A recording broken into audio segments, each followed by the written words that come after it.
Welcome to 108 news Telugu బులెటిన్ల ముందుగా headlines. కులగణన survey నివేదికను శాసనసభలో ప్రవేశపెట్టిన సీఎం రేవంత్. ఏపీలో ఆలయాల పవిత్రతను కాపాడుతాం, ఆ రంగులు తొలగిస్తాం, మంత్రి ఆనం కీలక వ్యాఖ్యలు. రాజ్ తరుణ్ లావణ్య కేసులో అరెస్టైన మస్తాన్ సాయి, వ్యవహారంలో కొత్త కోణం. ట్రంప్ యాక్షన్కు చైనా రియాక్షన్, యుద్ధం మొదలైందా? కులగణన సర్వే నివేదికను సీఎం రేవంత్ రెడ్డి శాసనసభలో ప్రవేశపెట్టారు. గత ఏడాది ఫిబ్రవరిలో ప్రభుత్వం తీసుకున్న నిర్ణయాన్ని అమలు చేశామని తెలిపారు. ఇచ్చిన మాట ప్రకారం రాష్ట్ర వ్యాప్తంగా సామాజిక, ఆర్థిక కులగణన సర్వే చేశామన్నారు. 50 రోజుల పాటు సర్వే చేశామని పేర్కొన్నారు సీఎం రేవంత్. వెనుకబడిన తరగతుల అభ్యున్నతి కోసమే ఈ సర్వే నిర్వహించామని వెల్లడించారు. తెలంగాణలో 46.25% బీసీలు అంటే 1.64 కోట్ల మంది ఉన్నారని సీఎం రేవంత్ రెడ్డి అసెంబ్లీలో వెల్లడించారు. కులగణన సర్వే వివరాలను అసెంబ్లీలో ప్రవేశపెట్టిన సీఎం ఎస్సీలు 61.81 లక్షలు, అలాగే 17.43%గా ఉన్నారని చెప్పారు.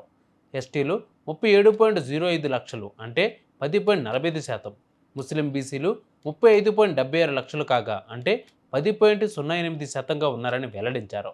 రాష్ట్రంలో ఓసీల జనాభా 41.21 లక్షలు ఉంది అంటే 13.31%గా ఉందన్నారు సీఎం రేవంత్.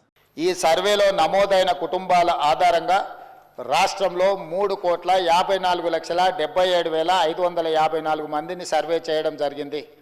ఈ మొత్తం సామాజిక వర్గాల వారిగా సంఖ్య ఈ క్రింది విధంగా ఉంది అధ్యక్ష.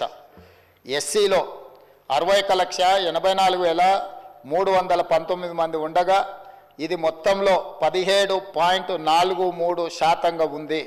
ఎస్టీలో 37,05,929 మంది ఉండగా ఇది మొత్తంలో 10.45%గా ఉంది అధ్యక్ష.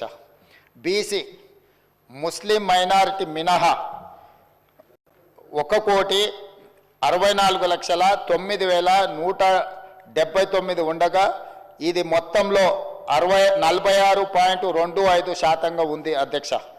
ముస్లిం మైనారిటీలో బీసీలు 35,76,588 ఉండగా ఇది మొత్తంలో 10.08%గా ఉంది అధ్యక్ష.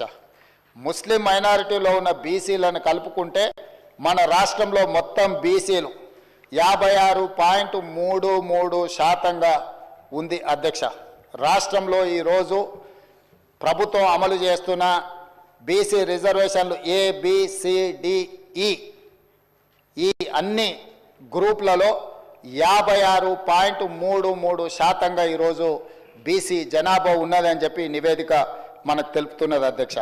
ముస్లిం మైనారిటీలో ఓసీలు 8,80,424 ఉండగా ఇది మొత్తంలో 2.48%గా ఉంది. ముస్లిం మైనారిటీలో మొత్తం 44,57,12 మంది ఉండగా ఈ మొత్తంలో 12.56%గా మైనారిటీ జనాభా ఉంది అధ్యక్ష. ఓసీలు 47,21,115 ముస్లిం మైనారిటీలు మినహా ఉండగా ఇది మొత్తంలో 13.31%గా ఉంది అధ్యక్ష. ఓసీలో ఉన్న ముస్లిం మైనారిటీలను కలుపుకుంటే మొత్తం ఓసీలు 56,01,539 మంది ఉండగా ఇది మొత్తంలో 15.79%గా ఉంది అధ్యక్ష. ఈ సర్వే ద్వారా సేకరించిన డేటాను షెడ్యూల్డ్ కులాలు, షెడ్యూల్డ్ తెగలు, వెనుకబడిన తరగతులు మరియు రాష్ట్రంలో ఇతర బలహీన వర్గాల సంక్షేమానికి విధానాలను రూపకల్పన చేయడానికి ప్రభుత్వం ఉపయోగిస్తుంది. ఈ చర్య రాష్ట్ర చరిత్ర పవిత్రతను భవిష్యత్తు తరాలకు అందిస్తామని మంత్రి ఆనం రామనారాయణ రెడ్డి తెలిపారు. ఆలయాల పునర్నిర్మాణానికి నిధులను కేటాయిస్తున్నామన్నారు. ఇప్పటికే నెల్లూరు డీలో 18 ఆలయాలకు 38 కోట్లు రిలీజ్ చేసినట్లు పేర్కొన్నారు. సీఎం సూచనతో రథసప్తమిని రాష్ట్ర పండుగగా గుర్తించామన్నారు. రాతి కట్టడాలకు గత ప్రభుత్వం రంగులు వేయడంతో పవిత్రతను కోల్పోయామని, ఆ రంగులను తొలగిస్తామని తెలిపారు ఆనం రామనారాయణ రెడ్డి. రాజ్ తరుణ్ లావణ్య కేసులో అరెస్టైన మస్తాన్ సాయి వ్యవహారంలో కొత్త కోణం వెలుగులోకి వచ్చింది. మస్తాన్ సాయి సుమారు 100 మందికి పైగా మహిళలను మోసం చేసినట్లు పోలీసులు అనుమానిస్తున్నారు. అభ్యంతరకర వీడియోలతో మహిళలను బ్లాక్మెయిల్ చేసి పలుమార్లు అత్యాచారం చేసినట్లు గుర్తించారు. మస్తాన్ సాయిని మరొకసారి కస్టడీకి తీసుకుని విచారించాలని పోలీసులు భావిస్తున్నారు.